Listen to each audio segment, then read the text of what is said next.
This is WPTV. Welcome back to the desk. The William Patterson basketball team has made history, going 18-0 in NJAC play, not only setting a program record, but an NJAC record as well. They have also advanced to the first round of the semifinals on the NJAC tournament, defeating Stockton. Here to break down the extraordinary moment and the preparation for the finals is Jinks, Matthew Goldman, Gerard James, and Brian Montiel. Yesterday, the Pioneers defeated Stockton in the NJAC semifinals. Goldie, recap this game for us. Yeah, what a game it was, calling that one from the rec center. 67-57, the final score. The Pioneers won that one by 10. Take a look at the field goal percentage. William Patterson just above 42%. Stockton just under 34. Rebounds 43 for William Patterson, 36 for the Ospreys, 7 steals for William Patterson compared to Stockton's 6. It was a great game. Now the final being on Sunday, March 1st. It's going to be a battle. Yeah, I mean, it was a hell of a game for the Pioneers. 4 out of the 5 of us up here were in attendance for this game. Brian, I'll swing it to you first. Whose performance is worth highlighting in this one? I mean, I got to say Luna Kirby, 37 minutes, scored 16 points, showed probably some of the most intensity on the team when it came to defense and pressing, but it made 3 out of the 4 Pioneers three-pointers. So the Pioneers didn't shoot that well from 3, but Luna Kirby had 2 of those three-pointers in the third quarter and 10 points in the third quarter as well. She came up big in the third, and I think the third quarter is really important for the team's comeback, and she was a big reason why the team came back in the third and just gained the momentum. Yeah, Luna Kirby was knocking down some key shots, and that was propelled them to the victory. Jinx, I'll go to you. Who else but Renee Wells, 29 points. She took complete control of this game. Season high 13 rebounds. She out-rebounded the NJAC leader in rebounds, Zeramina Ennolds. And throughout the third quarter, Stockton went on a 10-2 run to make it a 4-point game. And Renee Wells responded with 7 unanswered points to extend their lead to 11. She stepped up big in this game, and she was a big reason why they're going to the finals on Sunday. I mean, she was all over the court, shooting from behind the arc, getting in the paint, doing it all for the Pioneers. I'll swing it to you, Matt. Maddie Sierra, 10 points, 8 rebounds, 4 assists. She shot the ball at a 5 for 12 rate. But defensively, Sierra had one of her best games of the season. She was added 2 steals. She had a block, and that block slowed down Stockton when they went on a little of a run in the fourth quarter. We know she's really good offensively, but defensively, she had one of her best nights of the season. We know that she had the matchup as well against Bree Evans and Madison McNair, 2 smaller guards, and she used her skill and her leadership at least and her veteran knowledge on the 2 freshmen for Stockton. Gerard, I'll swing it to you. Who do you want to highlight? I want to highlight Jayla Jacobs. Now, yes, she didn't score but 2 points later on in the game, but her defensive prowess was outstanding. And she showed why she was the NJAC Defensive Player of the Year, not locking down just her player, but multiple players in one possession. There was one point in the game where she slid on the three-point line and defended about 2 or 3 different ladies just because she was just that good and able to show that, she slowed it down. And they were also down by, double digits, almost 19 points. And Jada Jacobs and her leadership on the defensive end helped them with that comeback. Yeah, she played lockdown defense for the Pioneers.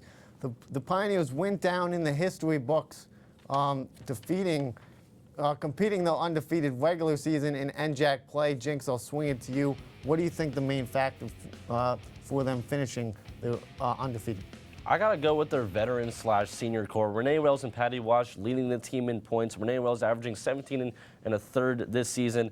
Patty Walsh leading in blocks and rebounds. And even junior Jada Jacobs leading in assists and steals.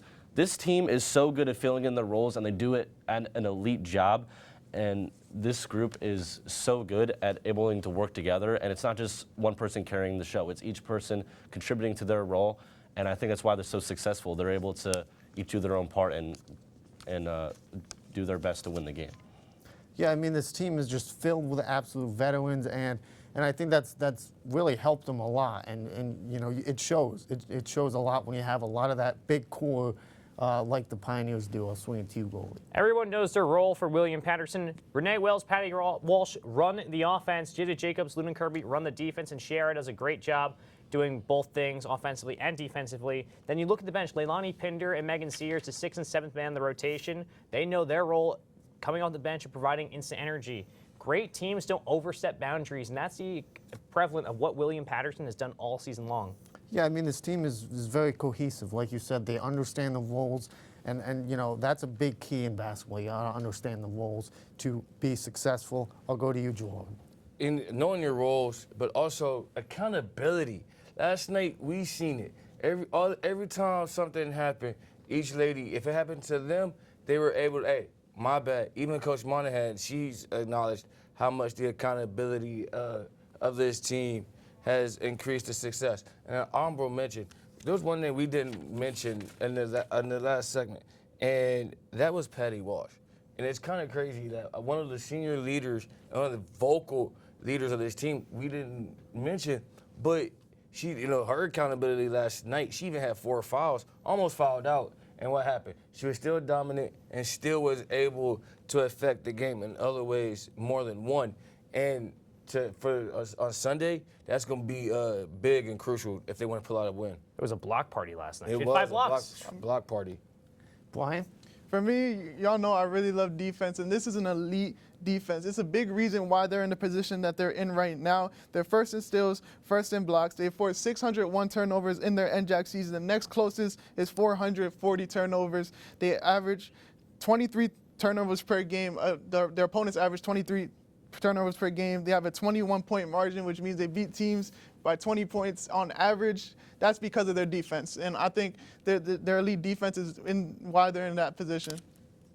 The women's basketball team defeated Ramapo College 80-41 to complete their undefeated run. Jinks, give us a recap from this one. What a way to make history. The Pioneers near doubled the amount of points of Ramapo, 80-41, closing on a 54% field goal percentage, with Ramapo nearing 28%. William Patterson, 43 rebounds compared to Ramapo's 33, and William Patterson had 11 rebounds against Ramapo's 18. What a way to make history, a complete domination from the Lady Pioneers. Brian, I'll go to you. What do you think caused this onslaught of the Roadrunners? Well, the Pioneers just forced turnovers. Ramapo had 18 turnovers in this game. 21 of the Pioneers' points came from these turnovers, and I just think that the Pioneers have just been with their press. They've just been forcing teams to play quicker, and y'all saw it. I mean, I called the game. Goldie, you were there.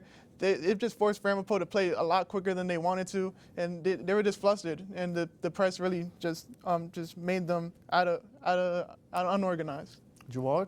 Making the easy shots. We've seen how this team can just be dominant when they can get down low, get behind the defense. Even last night, we showed when Patty got behind the defense. When you make the easy shots and get in the paint and actually be able to get to the free throw line, you're going to win, and you're going to win in dominant fashion. Jinx.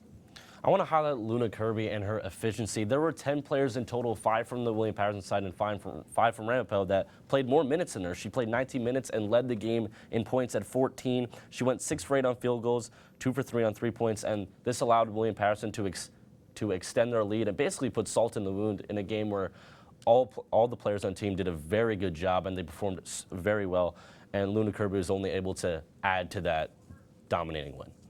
Goldie, what caused the onslaught of the Roadrunners? Shooting beyond the arc, William Patterson shot 6 for 11. Leilani Pinder had 2 threes. As you mentioned, Matt, Luna Kirby had 2 threes. Wells had 1. Jada Jacobs had 1. They both were on contested looks. Ramapo couldn't match that. They shot 2 for 10 from beyond the arc. That's not going to win you basketball games. If they can shoot this well against TCNJ on Sunday, I think they can make a historic run in the NCAA tournament. Yeah, I said last night that the Stockton Ospreys was going to be the toughest test of this tournament, and out of the teams that's left, I think it actually ran true. Definitely, I started at that third quarter, and Sunday is going to be a great game.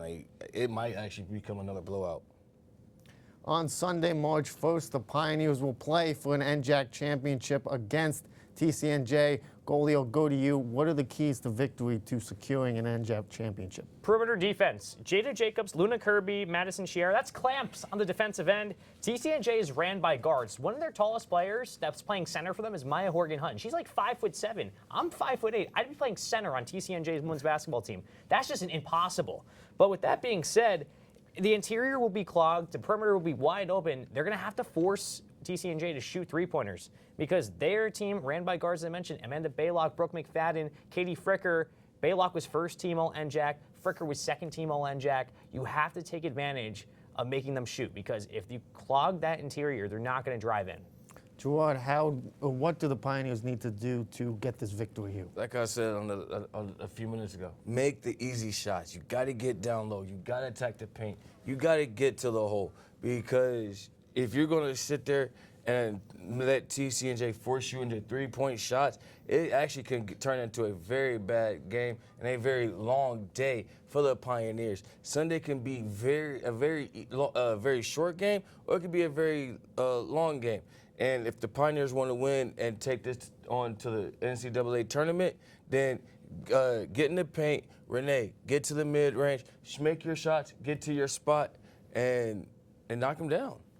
Why?